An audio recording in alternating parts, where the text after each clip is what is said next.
Most people believe that wealthy families got rich through hard work, innovation, and smart investments. What if I told you that every major fortune in history was built using 3 secret strategies that are completely hidden from the public? This sounds logical because we see billionaires talking about entrepreneurship and merit-based success in interviews. But something's wrong when the same families stay wealthy for centuries while everyone else remains poor. Everyone knows that capitalism rewards competition and that anyone can succeed through effort. You see stories about self-made billionaires who supposedly built empires from nothing. Why do the wealthiest families never actually compete in markets, but instead seem to control entire industries without any real competition? This sounds like free market capitalism, because we're taught that success comes from innovation. We see wealthy people giving advice about working hard and taking risks. But something doesn't add up when these families have monopolistic control over banking, energy, and technology. The secret wealth game works by using 3 strategies that regular people never learn about. Elite families control money creation itself, capture legal privileges permanently, and eliminate competition through state power. While poor people compete in markets, wealthy families create monopolies protected by government. If this kind of hidden wealth extraction disguised as free market capitalism interests you, subscribe to Prof. Jung Explained and share this video with someone who still believes in meritocracy. They need to understand how the real game actually works. The system creates completely different rules for different economic classes throughout history. When we talk about building wealth, we mean totally different strategies for different people. For regular people, building wealth means working hard, saving money, and investing wisely. They compete in markets with other regular people for limited opportunities. They believe that effort and talent determine success in life completely. For elite families, building wealth means capturing state power to create monopolies. They control who creates money and how much exists in circulation. They write laws that give them advantages nobody else can access. Think about the last time someone explained how wealthy people got rich. Did they mention monopoly charters, central banking control, or regulatory capture mechanisms? This explains something curious about how wealth actually works in society. The same families stay at the top for hundreds of years. The Rothschilds, Rockefellers, and other dynasties never lose their positions. The difference isn't about talent, innovation, or business acumen at all. It creates systematically different games where some people compete while others control. But here's where it gets interesting about the secret wealth game. The 3 strategies aren't taught in business schools or economics programs. They're deliberately hidden because they require state power that regular people can't access. Consider how wealth creation actually worked throughout history in different periods. Elite families never competed in free markets like we're told. They got kings to grant them exclusive trading rights and monopoly charters. These royal charters eliminated all competition legally and gave families permanent control. The Dutch East India Company, British East India Company, and similar organizations. They had government backing to exclude competitors using military force if necessary. This wasn't free market competition, but rather state-sponsored monopoly creation instead. The merchant families shared profits with kings to maintain these exclusive arrangements. Meanwhile, regular merchants had to compete with each other in brutal markets. They couldn't access the same legal protections or government backing systems. The monopoly charter strategy ensures that elite families never face real competition. They control entire industries through legal privileges rather than market performance. The charter system also created what economists call artificial scarcity. Elite families could control supply and demand for entire product categories. They determined prices without worrying about competitive pressure from other producers. This monopoly power generated enormous profits that could never be achieved. Regular businesses face competition that drives profits towards zero over time. But monopoly charters guaranteed high profits indefinitely without performance pressure. The profits from monopoly charters funded expansion into other industries. Elite families used their guaranteed income stream to capture additional markets. They built diversified empires that reinforced their control across multiple sectors. Do you see any major corporations today that seem to have monopolistic control? Or do you believe they achieve dominance through superior products and services? The second secret strategy involves controlling money creation itself through central banking. Elite families understood that whoever controls money creation controls everything in society. Most people think money comes from government institutions, like the Federal Reserve. But these central banks are actually controlled by private banking families. They decide who gets loans and who doesn't get access. They can inflate or deflate currency to benefit their other investments. They create money through lending and collect interest on money created. This gives them unlimited power over entire economies and political systems. When you control money creation, you don't need to earn money. You literally create it and lend it to governments and businesses. The interest payments flow back to you automatically without any effort. This explains why banking families like the Rothschilds became wealthier than kings. Central banking gives them godlike control over money and economic activity. They profit from every transaction and every loan in the system. The central banking strategy also allows elite families to manipulate economic cycles. They can create booms and busts that benefit their other investments. They buy assets during crashes. They help create and sell before. They understand when monetary policy will change because they control monetary policy. This insider knowledge allows them to position their investments perfectly. They profit from volatility that destroys wealth for everyone else. The banking families also control credit allocation throughout the entire economy. They determine which businesses get funding and which industries grow. They can starve competitors of capital while funding their allies. Meanwhile, regular people must borrow money that already exists at interest rates. They compete for limited money supply controlled by banking families completely. They pay interest forever without understanding who actually creates their money. The interest payments create a system where wealth flows automatically to regular people work to pay interest on money created by this transfer mechanism operates continuously without requiring any effort from families. Have you ever wondered who actually owns the Federal Reserve System? Or do you assume it's a government institution serving public interests? The third secret strategy involves capturing legal privileges that get embedded permanently. Elite families lobby for tax codes, intellectual property laws, and regulations. They write the rules that govern how business gets conducted. This isn't about normal lobbying, but rather capturing the regulatory agencies themselves. They staff these agencies with their own people or former employees. The revolving door ensures that regulations benefit elite families rather than, through regulatory capture, they make monopolies appear legal and proper to society. They prevent new competitors from entering their industries through complex licensing. They create barriers that only existing elite families can navigate successfully. The legal privilege strategy makes their advantages permanent rather than temporary. They pass these privileges to their children through inheritance laws. They embed their power in legal codes that can't be changed. This ensures that elite families maintain control across generations without competition. Their wealth becomes self-perpetuating because the legal system protects their advantages. The regulatory capture process follows predictable patterns across different industries and countries. Elite families identify growing sectors and position themselves to control regulation. They fund academic research that supports their preferred policy outcomes. They place their people in key regulatory positions before competition emerges. They write complex rules that favor existing players while blocking. They create licensing requirements that eliminate potential competitors immediately. The legal privilege system also includes tax advantages that regular people, elite families, pay lower effective tax rates despite having higher incomes. They structure their wealth through foundations and trusts that avoid taxation.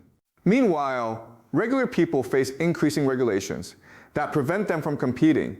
They can't access the same legal privileges or regulatory protections. They must follow rules written by elite families to benefit elite families. The regulatory system creates what economists call institutional capture across entire sectors. Elite families don't just control individual companies, but entire regulatory frameworks. They determine how entire industries operate and who can participate. But here's what makes this system particularly sophisticated and difficult to challenge. The elite families created elaborate mythologies to hide their actual strategies. They promote stories about free market capitalism, competition, and meritocracy instead. People are taught that wealthy families earn their positions through innovation. They believe that markets reward talent and that anyone can succeed. They think capitalism is about competition rather than monopoly control. This mythology prevents regular people from understanding how wealth actually works. They blame themselves for not succeeding rather than questioning the system. They keep trying strategies that can't create dynastic wealth levels. The mythology also includes success stories that hide the real mechanisms. Elite families promote entrepreneurs who supposedly built empires from nothing. But these stories omit family connections, government backing, and regulatory advantages. The media reinforces these myths by focusing on individual achievement rather than they celebrate innovation while ignoring monopolistic practices that enable innovation. They promote competition myths while documenting monopoly outcomes simultaneously. The education system reinforces these myths through economics departments and business schools. Universities teach free market theory while never mentioning monopoly charters. They discuss competition while ignoring regulatory capture and central banking control. Business schools teach students to compete in markets rather than they focus on efficiency and innovation while ignoring state power.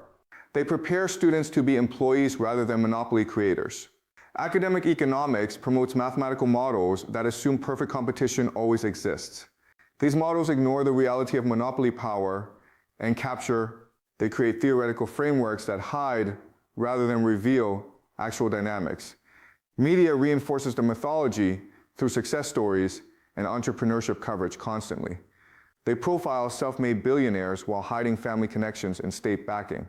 They promote competition myths while ignoring monopolistic practices in plain sight. The mythology system also includes moral justifications for extreme wealth concentration. Elite families promote narratives about job creation and economic growth benefits. They claim their success benefits everyone through trickle-down economics.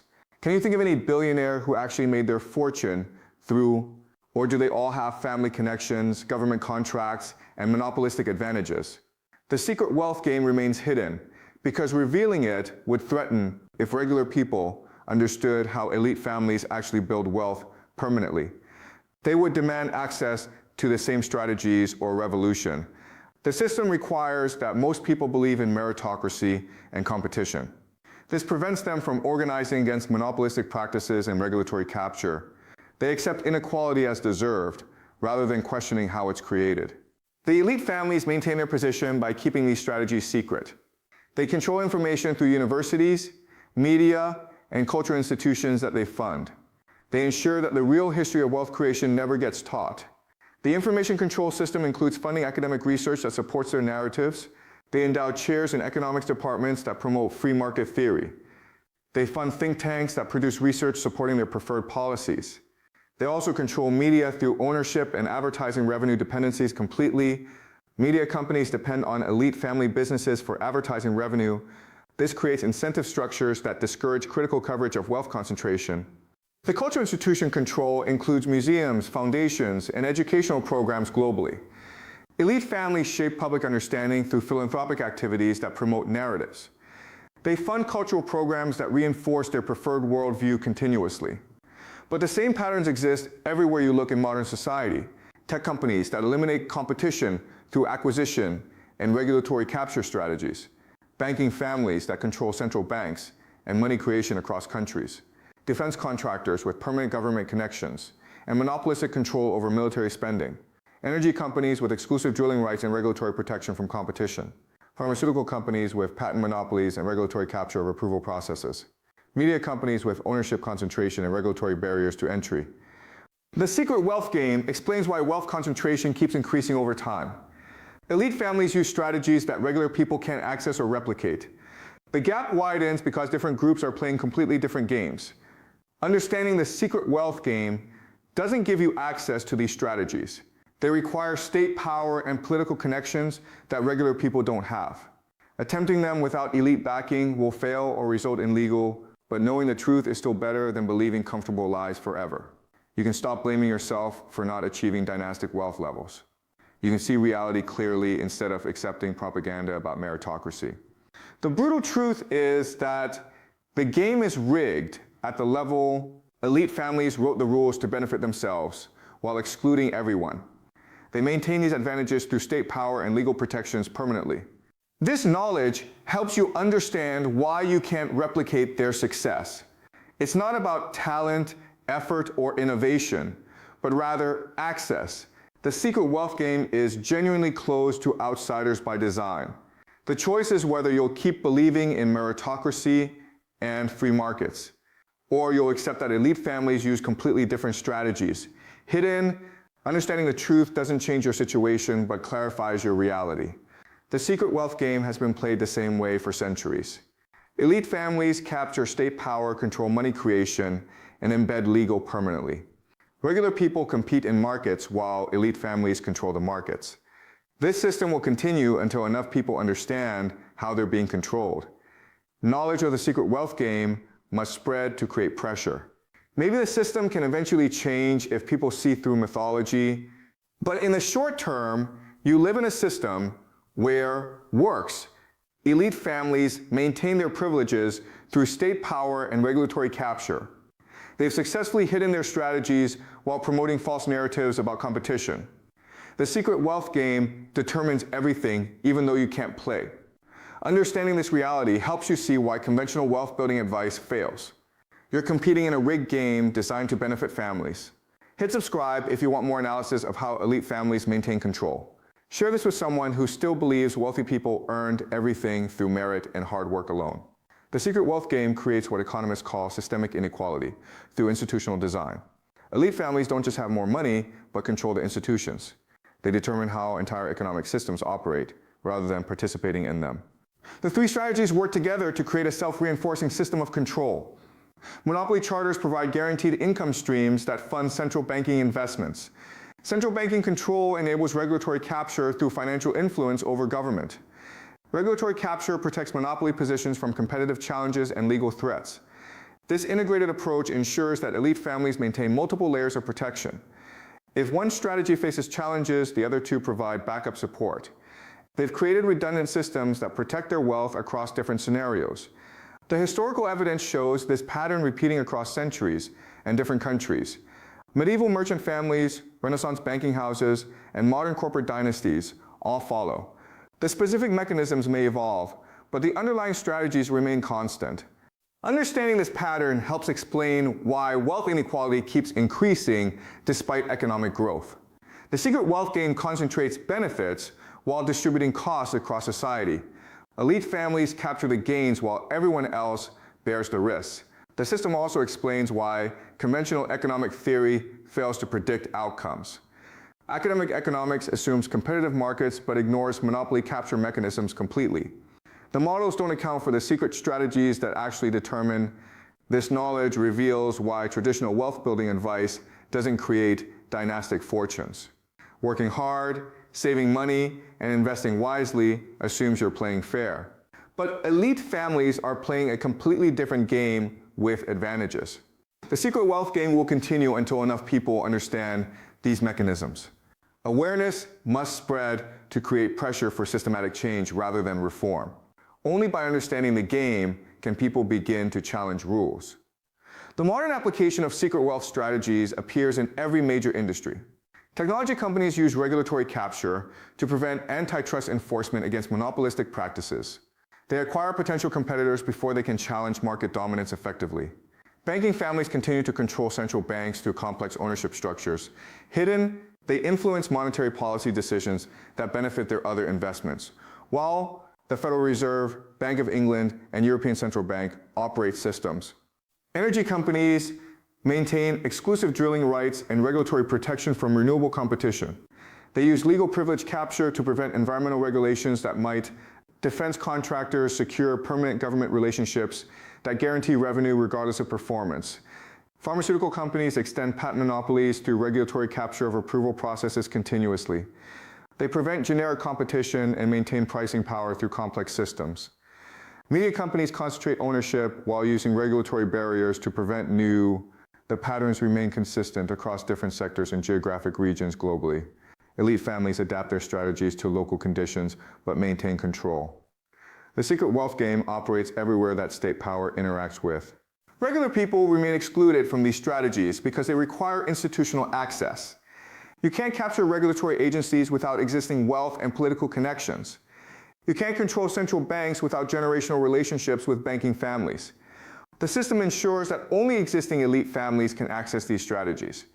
Newcomers face legal barriers and institutional resistance designed to exclude them. The secret wealth game is genuinely closed to outsiders through design. This exclusion explains why social mobility remains limited despite economic growth over. Individual success stories don't change the systematic advantages that elite families. The game determines outcomes more than individual effort or talent levels. Understanding the secret wealth game changes how you interpret economic events and outcomes. Market crashes benefit elite families who control monetary policy and credit. Economic growth concentrates benefits among those who control the growth. The knowledge also explains why political solutions rarely address wealth concentration effectively. Elite families control the political process through regulatory capture and institutional influence. They write the laws that supposedly regulate their own behavior patterns. This systematic control ensures that reforms benefit elite families rather than tax reforms include loopholes that elite families can access, but others, financial regulations, prevent competition more than they prevent monopolistic practices throughout. The secret wealth game will continue operating until enough people understand completely. The mythology must be replaced with accurate knowledge about how wealth works. Only then can people begin organizing effective challenges to the system.